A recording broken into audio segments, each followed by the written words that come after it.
jump in? Yeah, absolutely. So I don't know, Melissa, if you did an intro.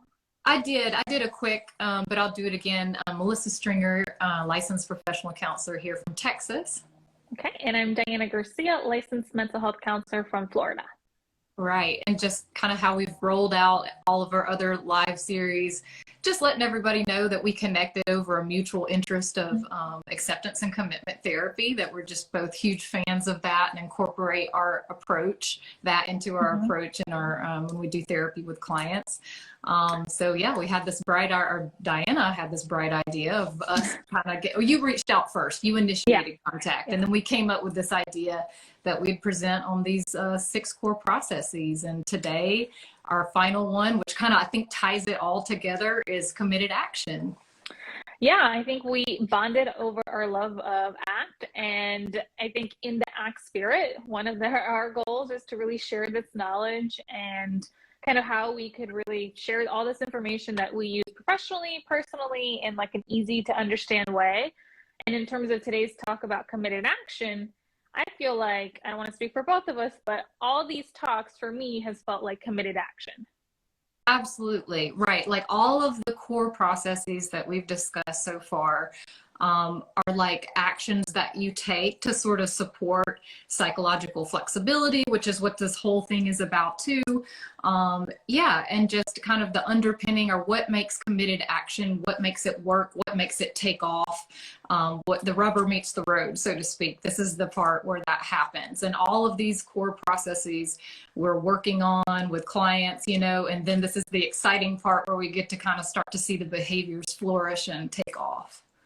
Yeah, absolutely. So that's kind of what we're going to be talking about today. And I think just to kind of rewind a little bit, well, I just want to first start off with just like a quick disclaimer. As we do our last IG Live, we just want to kind of talk about, clearly Melissa and I are therapists, but in this role, we are serving more as just kind of friendly faces to share information that we have. And unfortunately, we can't give any professional advice on anyone's individualized situation. So we just always like to kind of mention that, just to kind of make a note of that. We have resources on our sites if you need help with any emergency resources, or if you're seeking to do counseling.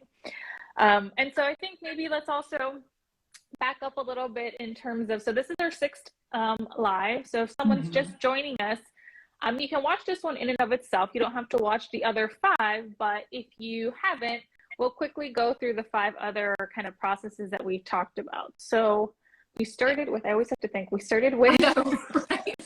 Diffusion, right? Diffusion, that was our first one. Yeah, so we started with diffusion. And so kind of simple terms of diffusion is just learning to create some distance and space from our thoughts and feelings, especially when it's not working for us. Right, exactly. Next we did present moment, or was it acceptance?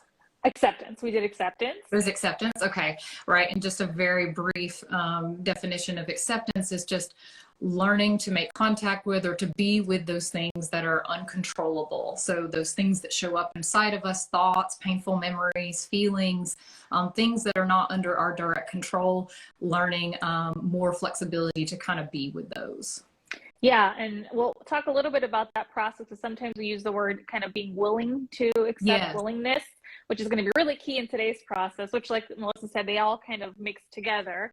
And then from there, we walked to present moment. And so, that's more kind of like mindfulness. So learning how to be in the here and now, and how to observe your experiences non-judgmentally. So very similar to acceptance, but a little bit more nuanced, and learning to just be present with what's happening like physically right now. Right. Absolutely. Okay. And then next was self as context. Oh yeah. Self as context. So yeah, self as context, right, it's a stance, right? It's more of a perspective. It's actually, that's what it is learning more flexible perspective taking skills is really what self as context is all about. We've defined it more as an experience, like a felt experience, rather than something that you can verbally nail down, like a definition. But we tried to kind of give some synonyms like observer self, transcendent sense of self, maybe that part of you that connects to that sense of self whenever you're meditating or something like that. So yeah, I guess that, anything else you would say about that one? No, I think That one's hard to do in a nutshell. Yeah, that one's kind of that observing self that's always present with us, isn't attached to any of our identities, or thoughts or feelings. It's just a part of ourselves that just is constantly noticing what's happening. And it's been, I think, around for a while. And then, like you said, the flexible perspective taking, that we can kind of shift into these different perspectives. So yeah, that one's a little bit like a more abstract. So definitely maybe watch that talk if you're more interested in that concept. And then our last talk was on values. So that's really where we talked about kind of having a North Star for your life. If you kind of feel really lost or confused, or even in your day-to-day, you're not really sure where you're getting stuck, values can be a really great kind of guiding point for you to start, because you can get really clear on what is it that matters to you, right? Why do you want to show up in your life a certain way? What's important to you? Which really also leads into today's concept of, once you're clear on what matters to you, right, you have your North Star, it's then how do you actually do the work to show up? Right. How do you then begin to sort of translate those values, those things that you have identified that are important to you? How do you translate that into actions or behaviors? And that's exactly what we're going to kind of talk about today. We're going to kind of give some tips, some insights about this. And let me give our definition by DJ Moran. And let's see, he says that committed action is defined as action in the direction of what you care about, even in the presence of obstacles. So I like that last little disclaimer piece. That's what, like, the meat of this is not that you're just taking action that reflects something that's important to you, but that you're doing it, you're persisting in action, even in the presence of obstacles, because there always will be some sort of obstacle. Yeah, and I love the part that he adds, even in the presence of obstacles, because I think when we're talking about committed action, I know sometimes it can feel like, oh yeah, we're just telling you to take action like as if it's easy. And I think we're both clear, and even in this definition, that that's not the case, right? When we're thinking of taking committed action, we really recognize that there are obstacles in the way. And the goal is to, how can we help you take those actions despite the obstacles, right? And good evening to anyone who's joining us. It's good afternoon here. Yes, thanks for joining.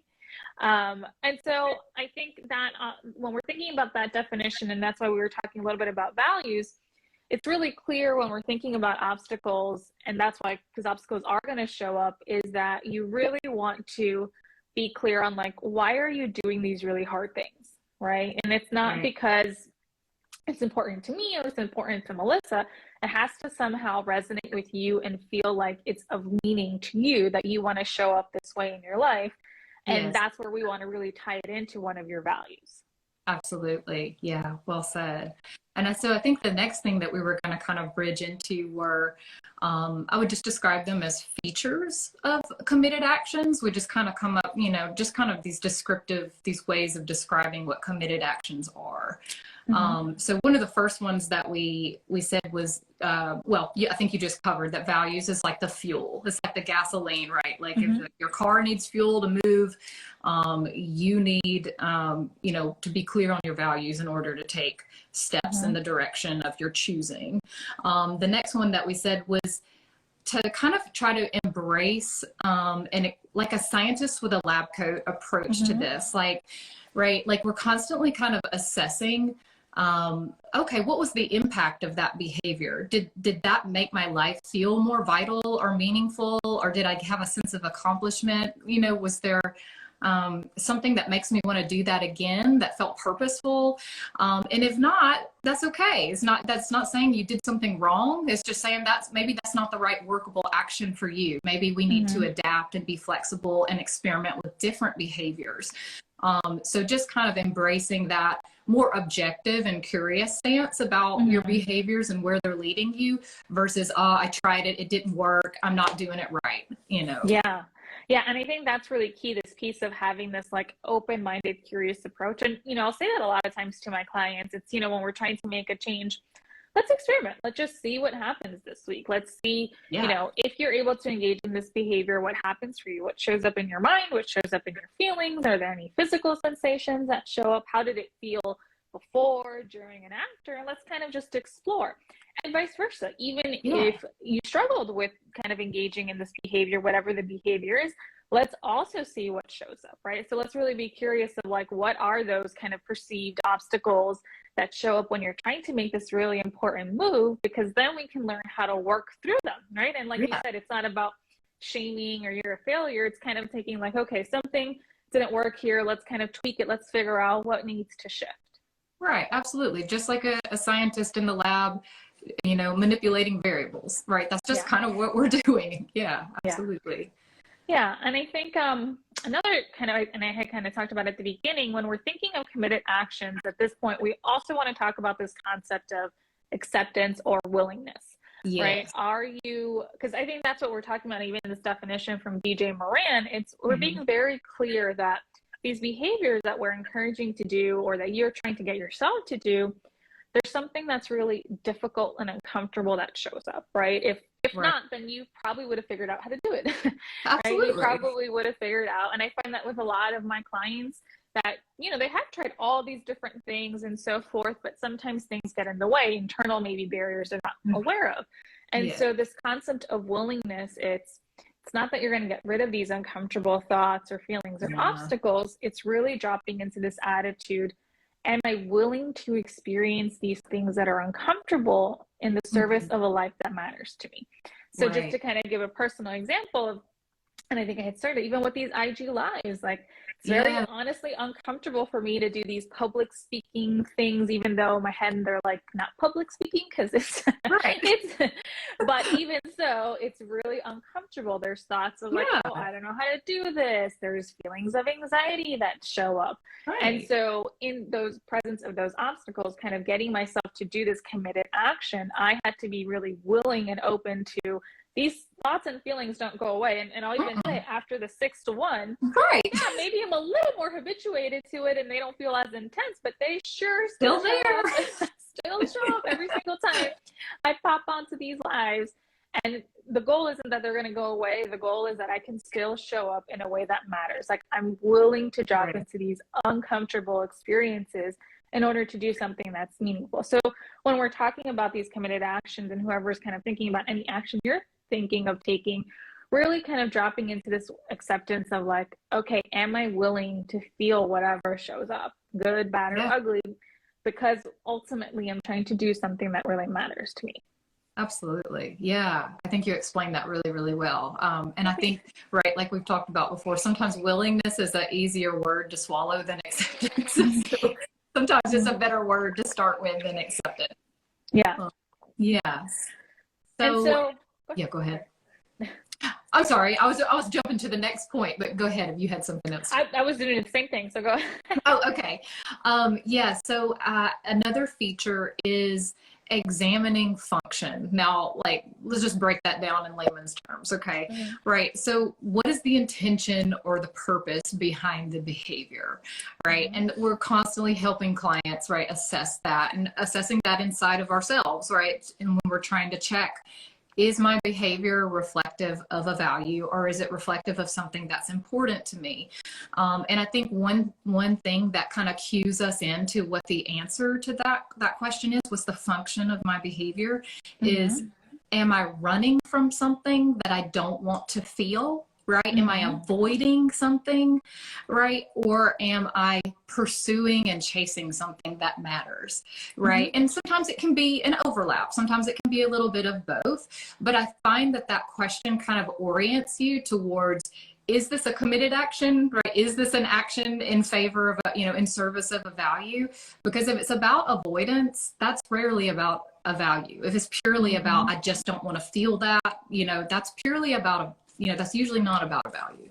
Yeah, absolutely. And I think, again, it's like, this example of, it can look exactly the same on the outside when we're talking about a behavior. So just, let's say a classic one, trying to lose weight, start 2022, right? I think, kind of ads for diets and this and that and so forth. And so on the outside, doing the behaviors can look the same in terms of eating a certain way, engaging in physical activity. But on the inside, when we're talking about the function, that can be very different. So on one end, it can be, I'm avoiding feelings of shame that show up about my body. I'm avoiding thoughts that I look disgusting, or that I need to look a certain way to feel accepted or loved, right? That I'm not worthy unless I've hit whatever goal. I'll stop comparing myself once I get a certain body type. Yeah. I'll feel better about who I am once I hit this, goal. Versus, again, and that's what's driving these behaviors, versus if the behavior is still the same thing, but the function underneath is more of like, I'm tapping into this value of health, right? And that's really important to me because I want to be around as long as possible and as functional as possible for the people in my life. I want to be present in my everyday, and the healthier I am, the easier that's going to be for me, right? And so that drives a different behavior. Like, the behavior still looks the same, but the function is different. And a lot of times I find that when the function is more like you talked about, avoiding and, not really wanting to deal with some of these uncomfortable thoughts or feelings, it can be sometimes harder to maintain this behavior, especially if you kind of fall off the wagon, because then it kind of spirals more of these shame and uncomfortable feelings that now you can't avoid because you haven't engaged in the behavior, versus when the kind of behavior is more linked to this function of tapping into your values, it feels a little bit more fluid and flexible.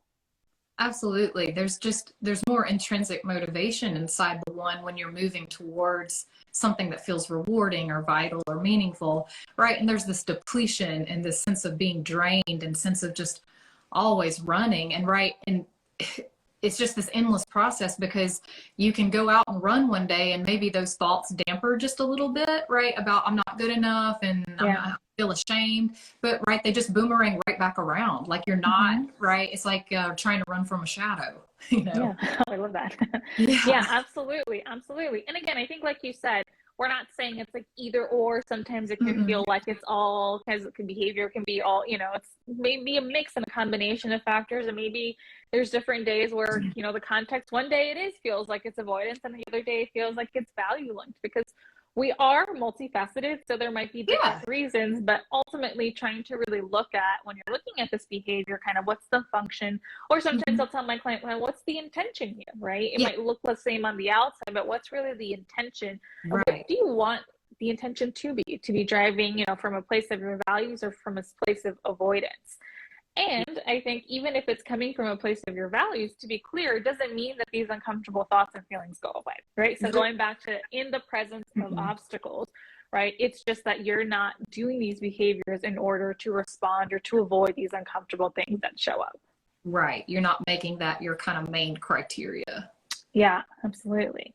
So I think another thing we wanted to talk about, so like, how does this actually look like both in therapy and outside of therapy? So a pretty kind of common one in therapy is when we're talking about kind of what we talk about classically, like exposure therapy, right? And that can look like a range of different types of interventions or activities, but pretty commonly when we're thinking of, like, let's say a specific phobia, like if I have a phobia of riding a plane, right? Exposure can look like an in-session that could look like getting you to imagine what is it like to be on a plane, and kind of slowly guiding you through these different activities to expose you to this possibility of this event, ultimately with the goal to get you, if that's important to you, to actually get on a plane and expose yourself to that kind of behavior, that committed action.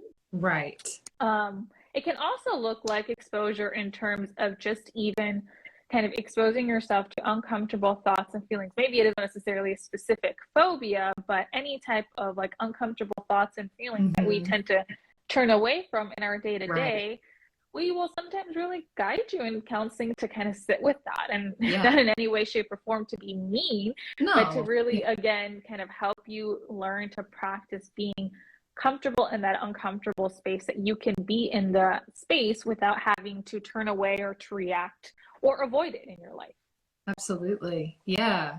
Those are good examples of how exposure works both in and out.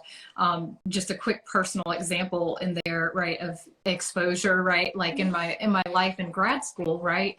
Outside of therapy, just the grad school part, I think every grad school, like counseling does this slightly different, but what we had to do was, right, in our very early days, like just brand new baby, in training therapists, we would have to record our sessions and play it in front of the whole class, right, and get feedback, and it was just humiliating. It was so embarrassing, right, because it's just like, somebody handing you a microphone and saying sing right in front of like 1,000 people.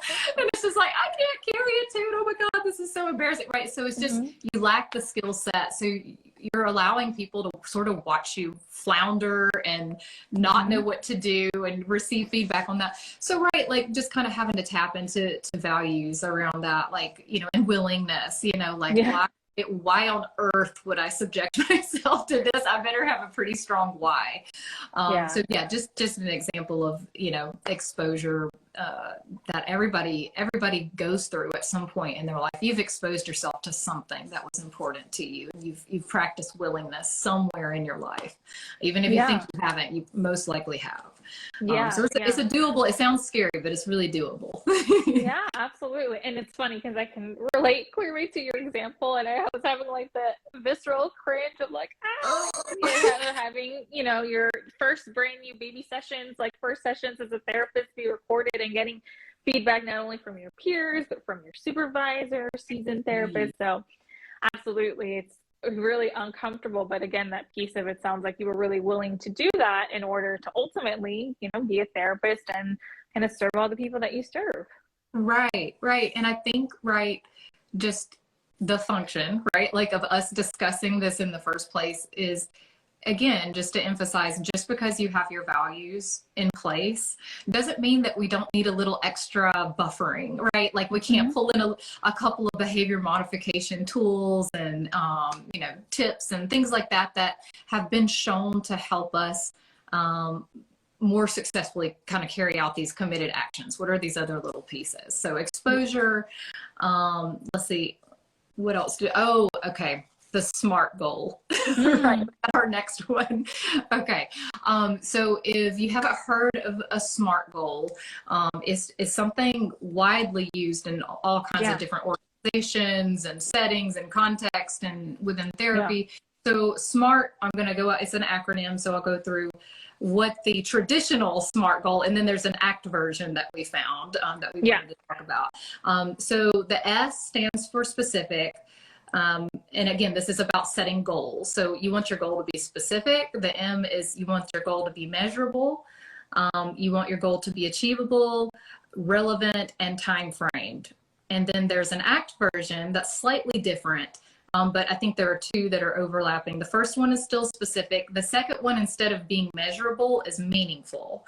So again, like kind of pulling in, is this even related to my values, like at all? Right. Values piece, Right. Instead of achievable, the ACT version is adaptable. Like, how is this working for me? Like, to persist in this action, or do I need to do the opposite? Do I need to stop this action, in order for this to be more workable for me? And then instead of relevant, ACT's version is this realistic? Right? Is this something that I can even, do I have the resources? Do I have the tools? Do I have all of these things that I actually even need to carry this out? And then the last one that overlaps is the same as the traditional one, which is time frame. Do you want to put a time frame on it? And I think you came up with a client example. So kind of the SMART version. So thinking of, if you're trying to set some goals and really want to get clear on what committed actions you want to take, you can follow this kind of formula, this acronym. And so like one example would be like for clients, I will engage in 3 social interactions within the next week. So just to kind of go through the acronym, clearly it's specific, right? You're going to be very clear. And at this point, you've kind of talked about what social interactions look like. Does that look like, talking to someone at a coffee shop? Does that look like talking to your classmate? Does that look like, phoning an old friend? Whatever the case is. So at some point, you've been clear on what these specific social interactions look like or what category they fall in. Right. Meaningful. So this would be typically, let's say, a goal that a client who typically struggles with social anxiety. And, this is kind of one of those things that we talked about, value. It's 2 sides of the same coin. Those things that we really struggle with usually indicate what really matters to us. And so I find someone who really struggles with social anxiety, they really value social connections. That's really important to them. It's just, it becomes really, really difficult. And so again, is this meaningful? Like for this individual, it is meaningful. They do want to figure out how to have more meaningful social connections in their life. That's a value for them. Yes. Now, if you're working with someone, or if I'm working with someone and we're kind of setting a goal and we feel like, yeah, actually this isn't meaningful to me, right? Maybe it feels like it's meaningful to a family member, or maybe societal rules, things that should be important. But when we start to really dig deep, we realize, actually, yeah, that's not meaningful to me. It doesn't resonate with me. You know, even if I achieved it, it wouldn't mean much to me. Yeah. Now I'm going to make a caveat with that, because it just makes me think of a client that, you know, as we were working together, they kept saying it wasn't meaningful to them. But when we really, really digged, we kind of recognized it was more of a resistance to what would come up. And it would just be easier to say, well, it's not meaningful. So I just want to throw that out there, because our minds are really good at kind of doing this like karate moves with us and tricking us. Right. And so if that feels, but just kind of, if that feels like it resonates, so just really kind of exploring that a little bit. Workable. And so this would really be the workability question. It's what, you know, would this work in getting you closer to the life you want, right? So if you were able to hit this goal of, you know, 3 social interactions in the next week, would that feel like a step forward in that it works towards getting you this goal of having more social connections or so forth? Realistic. So this is where we would break down, is this something that feels like you could actually tackle, right? So if we would even kind of explore, like, is this something that you feel on one end, you could do the 3 social interactions, that feels realistic. The actual act of social interactions feels realistic. And even within the next week. And if a client says to me, actually, you know what, that feels too much. It doesn't feel realistic to me. It's like, okay, so then let's look at what would feel realistic. And it's like, I can do 2 in the next 2 weeks, right? So whatever the case is, so kind of really being realistic that it feels like it's something that you could take on, even if it's a tiny, tiny little step. And then the third one is time frame. So there's very clear kind of time frames within when we're going to attempt to accomplish these goals. So that would just be one way of, as you're thinking of mapping out any type of goal committed action, how you could follow the acronym. Right, exactly. And I think kind of a final point about that was ACT has a way of kind of framing, checking for the workability of a goal that a client is trying to set, which is this a dead man's goal, or is this a live person's goal, right? And the first time I read this, I was like, wait, what? What does this mean? You know? Yeah. So basically meaning emotional versus behavioral, like if we're breaking it down to what that means, right? So if a client comes in and they're like, I don't ever want to feel anxiety again, or I want my anxiety to go way, way down, right? And that will be a sign of success in therapy, right? Yeah. And so, you know, we're kind of like, well, a corpse could pull that off better than a live human being, right? Yeah. Because we can't control what makes us anxious. We can't control what triggers us. We can't necessarily control the intensity of that. We can absolutely learn tools to better manage that when that comes up, but we can't organically sort of, you know, just control that in and of itself. So if we're like, okay, so that other part, like learning the tools to manage that, that's our behavioral goal. That's what a live human being can do. Like when you take control of your feet and your legs and your hands, or even, you know, choose to say certain things to yourself, or do, you know, certain diffusion exercises that you've learned. That's a live person's goal. So just a good kind of distinction there. Yeah. And again, I love how you put it, that like, could a corpse do that better? And so really a lot of times, like you said, this goal, which I hear it, I think often, I think that's just part of in our society, our misconception of like, I don't want to feel any anxiety in any social situation ever again. That's how I know therapy was successful, right? And so it's like, well, a corpse could do that better because they're never going to feel anything again. Right. And so that goal, it's a dead man's goal. And like, how can you shift that into, you know, like you said, a behavioral live man's goal? Yeah. And so I think kind of other just different kind of tools that could help as you're considering to implement some of these goals, and we're using the word goals and committed action interchangeably. And I just want to, you know, talk a little bit about that too. We use the word committed action in the ACT. That's kind of the word. But it could break down, you know, as goals. And we talked a lot last time in our last talk about the difference between values and goals. And so values, not something that you're going to meet. It's something that you're on. It's an ongoing process versus a goal is something like we just, you know, use the SMART acronym. Yeah, you check it off, right? So it's very specific. But same thing, we're using goal and committed action interchangeably. Yes. So the next kind of just tip is when you're thinking of shifting a behavior, it's also helpful to pair something aversive, something that you don't like to do, with something pleasant, right? Yes. So this makes me think of, oh gosh, when I used to have like this 50-minute to an hour long commute for a really long time. And that was aversive, especially in like South Florida traffic. And so I would pair that with, you know, trying to listen to like fun podcasts, or I got like a subscription to Audible, I think, at that point. So it felt like, okay, well, I'm listening to something enjoyable. So if you could pair something that's aversive that you really don't want to necessarily do, can you find a way to pair it with something rewarding? And I think, Melissa, you had a similar example, some things you pair in your life. Yeah, I despise laundry. Like, I hate it. I can't just viscerally have a response to laundry, like putting up laundry. Like, it's not a problem to wash the laundry. It's like, it piles up in the baskets. Oh my God. Oh, I can relate. The baskets, it's like the never ending baskets. Oh my God. It's just so tedious to me to I'm like, there's so many other things I could be doing right now with my time. So anyway, one of the things that I've learned, with a pairing of something that feels rewarding or nice is like, okay, what would feel productive or what would feel enjoyable while I do this? And so I'll find some podcast that I've had in queue, like I haven't listened to yet, and I'll play it while I'm doing my laundry. So, and I'll try to do it as long as the podcast is long, right? Like if it's a 30-minute one or an hour. And if I just kind of like meet that goal of just that, you know, I'm like, okay, I'm okay with that. I'll return to this again tomorrow. So just that pairing again, like it makes it, fosters my willingness to be with the uncomfortable feelings that show up around laundry. Yeah, absolutely. I hear you. Trust me, the struggle is real. Yes. Real.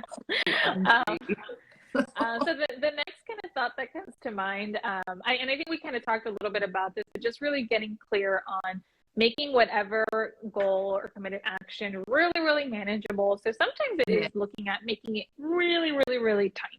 Right. And so I kind of think of an example in my life. At some point I was trying to declutter, right? It's like, okay, let's declutter, minimalize, and just get rid of stuff. And I realized, like, if I tried to tackle like decluttering my entire closet in a day, I would like lose steam and never want to do it again.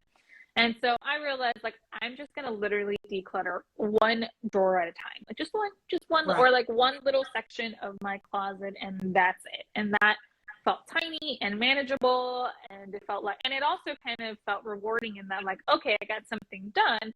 And like the next day I felt like I could do another one because it wasn't overwhelming, and it felt like, even though it was a tiny step and it might take clearly longer, it still felt something that I could consistently keep up.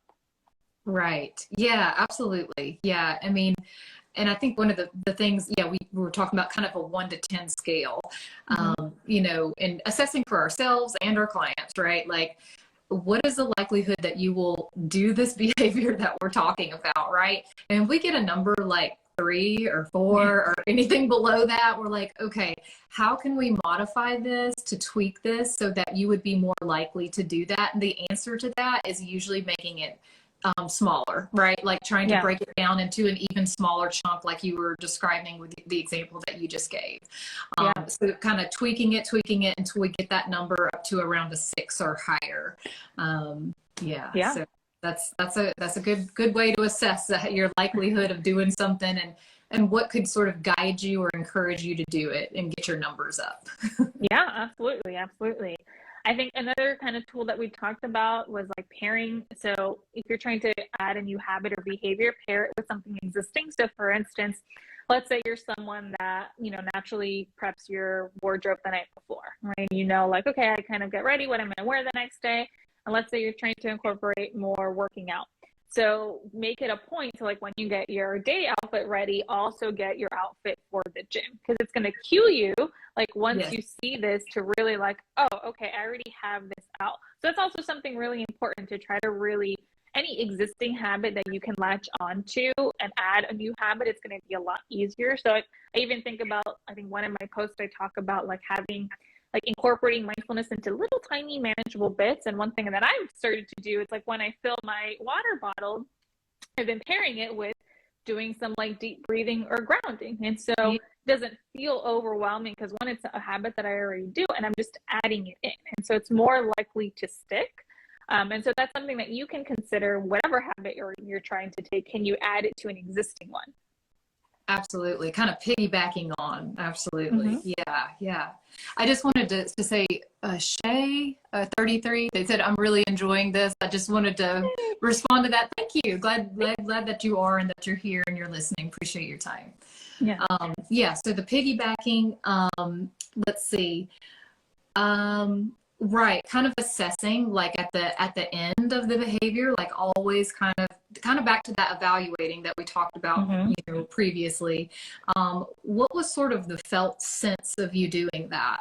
Not did you just check the box? Not did you just do it? Like we don't stop there and just like, oh yay, you completed it, moving on now, right? Like, what was your sort of experience of completing that? What showed up internally for you? Like what types of feelings?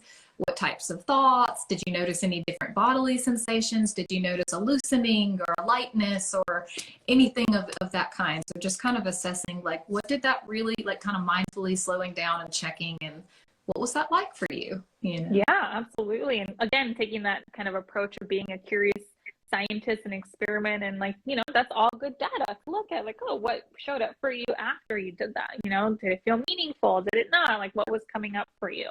And that should also be like a good kind of guiding point to also tweak moving forward. Yeah. And so I think something else we talked about, it's also just classically rewarding yourself. So we all do really well with like, any type of reward. And we're not talking about anything big here, right? So let's say it is a small behavior. And, I'm just thinking of, sometimes it's like, okay, I want to incorporate working out 3 times a week. And so a client will say, okay, let's, look at if I've hit the 3 times, then I get to go buy myself a yummy Starbucks coffee, right? And so again, something really, really tiny that feels meaningful or rewarding to me, to you, to them, whatever that looks like. Sometimes I'll even think about, I don't like doing my notes, my case notes. It's not fun. And so in order for me to do them, something that I really have to set up is like a system, but I also then have to like consciously, like not only just check it off, but I have to highlight and I have to use my Sharpie. And it's just like a really small intrinsic reward for me of like, it's like reinforcing that, like once I've done one note, I get that little check and I highlight it and I have like a special, like my green highlighter, my green Sharpie. So again, it's so funny, but it's like, it is encouraging for me to do. Yeah, it works for me. And so again, it can be something very concrete, like, buying yourself something or like the Netflix episode that's been with you, Yeah. Doesn't matter. It's also just finding those really even small things that just feel reinforcing in the moment to do. So that's also something when you're thinking of setting up a, any type of goal or committed action, like kind of consider what would be motivating for you along the path. At the finish line of that, like and I think we often skip that part, I think we often just kind of mindlessly leave that reward part out, and it's really is, keep us, going down the right path if we put a reward at the end for us, be more mindful and intentional about that. Yeah, absolutely. And, of course, I think especially when we're kind of first shifting this habit, it's definitely really helpful. And I think eventually what starts to happen over time, I think kind of going to the beginning of our talk, it becomes intrinsically rewarding, right? It starts to just become like a habit that it starts to just become part of our routine, right? And so, and you can still keep up the rewards, and no reason why you can't. But, but sometimes it goes from external to internal, I think is what you're saying. The reward, it goes from the outside to the inside over time. Yeah. And I just want to make it easier. Sorry, go ahead. Oh, yes. No, sorry. Every time somebody says something like positive feedback, I'm just trying to say, I see you and thank you. I am or I'm not sure what that, IAMJ.psy. You said you were explaining very well. Thank you. We appreciate the positive feedback. That's reinforcement. You're rewarding us. You're positively reinforcing us. Yes. Okay. And then I think we also wanted to talk about, environmental cues, right? So a really common one when we're thinking of kind of shifting any behavior, it's also setting up your environment for success. So a pretty common one, and I think Melissa, you had mentioned this one when we're thinking of like substance abuse, right? If you're, let's say, trying to shift and no longer drink or reduce your drinking, one very common tip is kind of remove any alcohol from your environment, right? Make it hard for you for yourself. Yeah. Right. You have to drive to the store now. You know, at least you've put a barrier between you and that thing. Yeah, absolutely. And so looking at like, how could you make your environment either way more conducive for you to sustain this new behavior that you're trying to shift, right? And whether that's making things harder for yourself, if that's the case, or it's also like making your environment easier. So for instance, you know, let's say, you know, your desk, you're trying to get more, you know, more stuff done. Is there a way that you can organize your desk to make it more environmentally friendly for you to continue staying organized and so forth, right? Because it might feel like if you're more decluttered, it feels harder to engage in the behavior. You feel more disorganized. So even looking at like any environmental cues that could help move this behavior forward. Right, absolutely. And I just thought of kind of a simple one that we do around here. My husband and I, you know, we're both, I'd say he's a morning person. I'm not a morning person, but you know, we'll get the coffee maker prepared the night before. So it's just one less stressor. Like, it doesn't sound like it's a big thing, but like when you're groggy in the morning and you're tired and grumpy, you know, like just to have your environment already kind of set up to reduce the steps and the frustration that you might have to go through, knowing your context, like I wake up grumpy, you know, and I need some time. So just having that already kind of in place. So just being mindful about, like you said, tweaking your environment to help you with whatever goal it is. That goal being like to wake up and be clear-minded, you know, in the morning. Less grumpy. To be less grumpy in the morning. Right. I hear you. I'm not a morning person either. Trust me. I'm a morning person. So yeah, it's the same thing. Whatever, you know, and again, this applies to whether, you know, it's a personal goal at home. Clearly, this would also apply, let's say it's a goal related to work. Is there something you could tweak in your work environment to help help yourself more likely to achieve this goal, right? And I even think of, a while ago, I read that book, I think Changing Habits. It's a really popular one, like the yellow one. And one example I remember from there too, like I think they were going through like, you know, stopping the afternoon snack at work. And, you know, he goes through, because this, you know, this fake example, this, you know, colleague would stop every single time at 2:00 because they'd get up, they'd go to a coffee room, and then they'd have like the cookies that were out. And so, you know, they were trying to, I think, changing that and so forth. But one thing that's really interesting, on one end, environmentally, they shifted. Instead of going to the coffee room, they'd go out for a walk outside. But they also really, and this goes back to the function of the behavior, they realized it wasn't even so much about the cookie, right? It was more about, I think, like wanting the social connection and also just needing a break. And so again, when we're also really clear on like what's the function of some of our behaviors, like what's driving what we're doing, we can also be really clear, how can we shift our behaviors, whether it's environmentally or whatnot, to then still meet what's important to us, but then still shift this behavior. Absolutely. Yeah. Well said. Yeah. And I think just to wrap up, I think there were just a couple of questions, you know, kind of along with that function question that we had sort of come up with, or like little things to sort of help us align with our values and make sure this is, you know, in alignment with a committed action. So just asking the question, what value is this behavior in the service of, right? Just asking yourself that, right? Just to kind of mindfully tap into what are you doing right now, right? Be conscious, be intentional, be mindful, and just be sure that you can answer that question. Are you willing to have this experience, the good, the bad, the ugly, right? Like, am I understanding that this committed action isn't necessarily going to bring up only positive feelings as I engage in this committed action? Kind of back to those obstacles, you know, am I willing to be with the good stuff that shows up and the distressing or difficult stuff that shows up?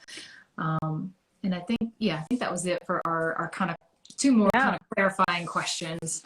Yeah. And I think I know we're starting to wrap up, but just the last couple of thoughts that come to mind, it's, you know, I think I know we started at the beginning of like, you know, doing these behaviors in the presence of obstacles, but it's also, I just want to talk about a little bit, sometimes there's this misconception that we have to feel good, or we have to have a certain level of motivation, or we have to get rid of uncomfortable feelings in order to do a behavior, right? And so we just really want to challenge that that's not the case. Like, we can feel all the ranges of uncomfortable feelings and still do whatever is important to us, right? So just challenge, just like we need to feel a certain way before we do something.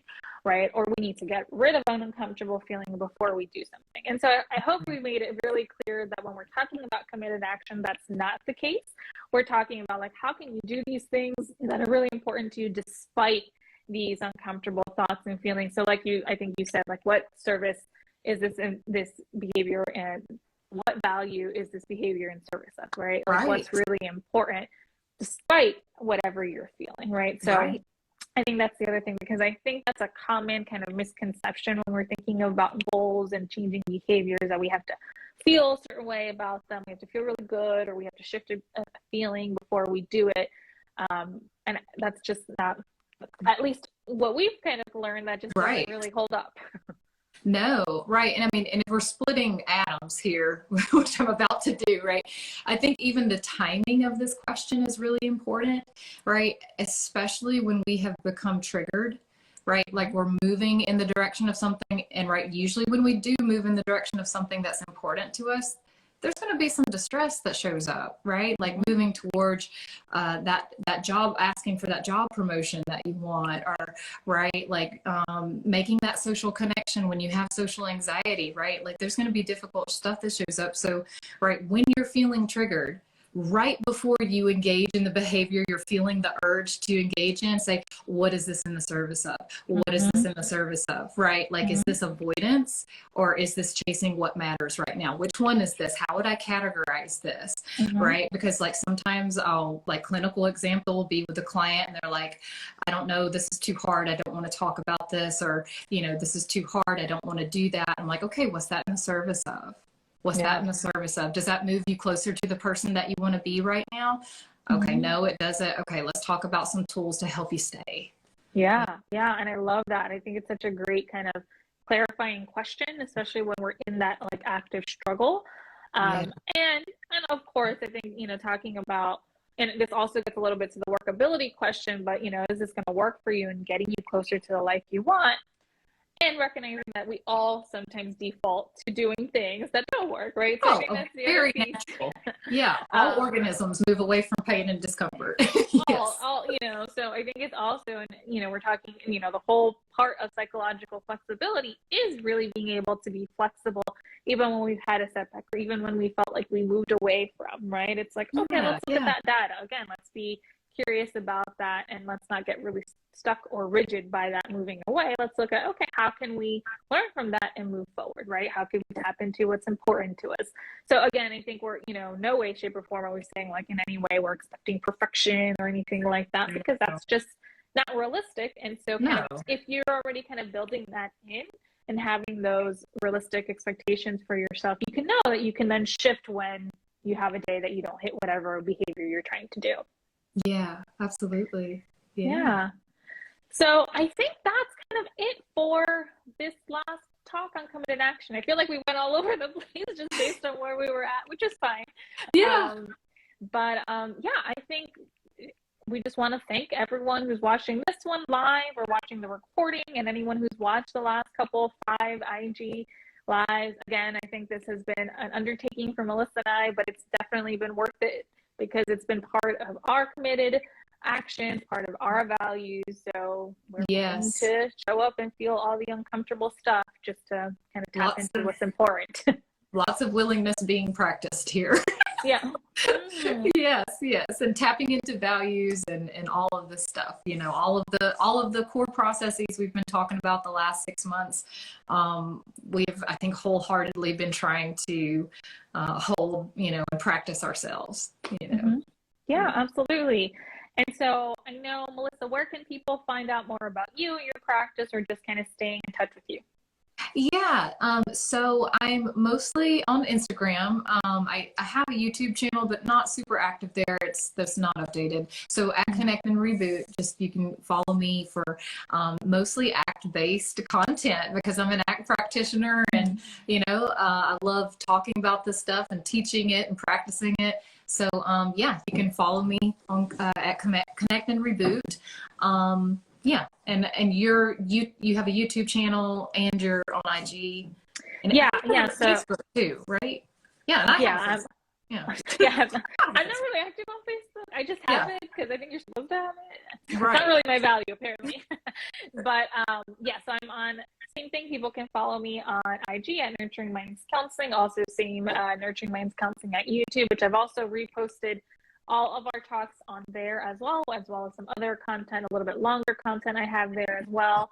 Yeah, and so similar, you'll find a lot of ACT content. You'll find a lot of anxiety-related content related to ACT, self-esteem, perfectionism, because it's kind of what I also really enjoy, but also through this ACT lens.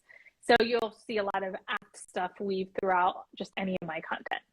Yeah, and just again, right, like all of this is all of our prior talks are on IG TV now. So if you want to go back and watch any of those processes that might make this one make more sense or be more relevant, but just appreciate everybody who's tuned in and given us your time and your focus today. We really, really appreciate it.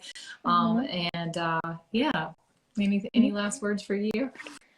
It's ditto, right? I think I definitely am so grateful for anyone who's dedicated their time, energy, because I have a friend who says time is the only non-renewable resource. So the fact that you dedicated your time to watching us, it's great. It's reinforcing. And hopefully our goal of being able to, I'm getting a lot of hearts. Yay! Hopefully the goal of being able to share this content, that's the whole reason we've tried to do this, has been meaningful and helpful to you guys in some way, because I think that's what we wanted to really make sure we're doing. And yeah, I think that's it. And of course, Melissa, I know we've talked, and thank you. And this has just been an absolute joy to do this with another like-minded ACT therapist and human, honestly. And I couldn't imagine doing it with anyone else. So thank you. Oh, absolutely. Gosh, so just reciprocate everything that you're saying, you know, and I know we had a little bit of a conversation about this before, but again, right, kind of tying back into our talk today, I think what we're doing right now, just in this moment, is just sort of assessing the felt experience of what it's been like to lean into a committed action. And right, it's been like this challenge that I've undergone with someone that, right, like we've shown each other like we can do it, and we've supported each other through it, and right, we've leaned into discomfort, and I think we're both kind of feeling like a sense of accomplishment and like happiness and lightness, like, you know, like as helpers, right, and distributors of information, like we just feel really, really good, like we provided some sort of value, you know, our contribution. So thank you for doing that with me too. Okay, you said it eloquently. So. Just absolutely. Just it touched my heart what you just said. So yeah, 100%. Yeah, I'll just leave it at that. Okay. And I think we also said if anyone wants any other additional content, you can just shoot either of us a DM, because we're definitely open. That was, our whole goal too, is that we're open to seeing how we can continue to be of service, how we can continue to share stuff, mental health stuff, because that's what we love. Absolutely. All right. I hope everybody has an awesome rest of your week, and hopefully we'll get together soon and do some more content on something else. Yeah, absolutely. Thank you everyone for watching and joining.